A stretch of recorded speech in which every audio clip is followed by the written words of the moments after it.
The Trump administration continues to crack down on China. The U.S. Commerce Department is preparing to issue new rules as soon as this month, restricting imports of Chinese drones as well as heavy-duty trucks due to national security concerns. Kelly Saberi joins us with more. Hi, Kelly. Hi, Jackie. This is just another chapter of the U.S.-China technological rivalry. Now, in terms of heavy machinery, what we know is that we're talking about equipment for mining, tractors, everything from refrigerated trucks, a whole slew of vehicles and products that cover a number of industries. Now, with drones, we know a little bit more. Most of the concerns point to one company in particular, DJI, the world's largest drone maker. I have two examples of DJI drones here because our photographers use them to tell our stories. Hobbyists use them. This one's kind of big. We've got another one here a little bit smaller. But many industries use these in all sorts of important ways, like getting to unmanned, hard-to-reach destinations, and closer to home, firefighters, police officers, and EMS use drones as well. Take a listen to this. Where a lot of the concern is, look, if you cut off our ability to use Chinese drones until there really is an at-scale domestic supplier or suppliers, they're going to be real-world harm.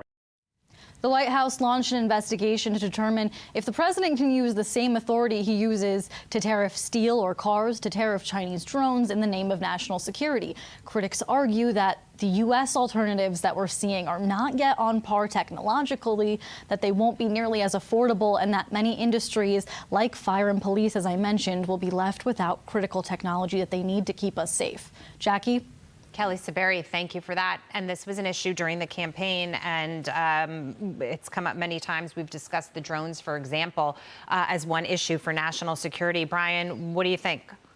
Well, that's where this tariff conversation, I think, needs to go beyond the economics to questions of national security. I mean, trading with China would be great if China was a democracy and they respected the rule of law. They didn't rip off your stuff, and they weren't trying to, well, I'm not even going to COVID or the Uyghurs or anything like that. But my point is, I give the president, I give the Trump administration a ton of credit for navigating the complexity of the economic dimensions of trade and the national security dimensions of all of this. And so I think you can critique how they've rolled things out if you want to. You can critique certain pieces of this, but they are trying to do so many things at once to keep America safe and get the economy back on proper footing.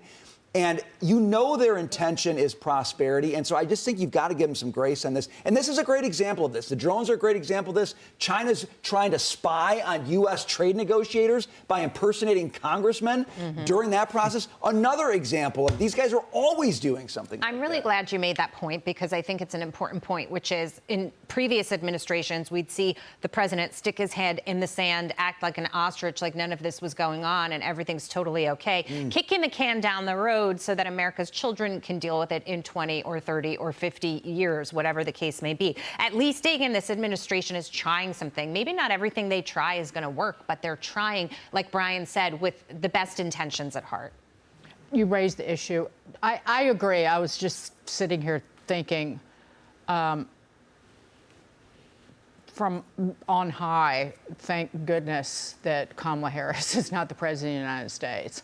Given everything that the Democrats in leadership hid from the American people about what was really happening and what they were doing, like what was really going on with Joe Biden, but what they were really doing to business privately, literally crushing businesses, putting people under, destroying families, entrepreneurs, what they were telling people in not just crypto, but in the entire artificial intelligence industry. It was just an abomination what they were up to. That being said, with the tariffs, like there is Section 232 for national security, and which have been used by the Trump administration. And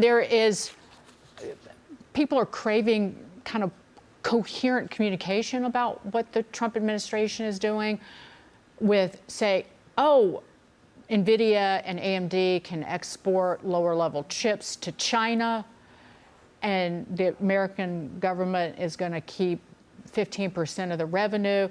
I don't think that people can kind of get their heads around, and myself included, what the real strategy is. Because when you think about national security, when you want to keep the chips here, I know the argument for ensuring that the entire stack of AI is based on American technology, but there needs to be kind of better communication out of the White House about it. A lot of this isn't AI. I mean, they're talking about refrigerated trucks, and I don't know, maybe I'm old-fashioned, but a lot of Americans used to own a Packard. They drive a Packard. Now they drive a Toyota. They used to watch a Zenith TV. Now they buy and own a Samsung TV. So, I mean, trade, I think, is positive. And if the Chinese can make very cheap trucks or very cheap drones, why not have Americans buy them? The money saved can be reinvested in a more productive. What if the drones are spying on us? I mean, there's our own Fox Business producer, camera person there said they're being used by Fox Business for television production.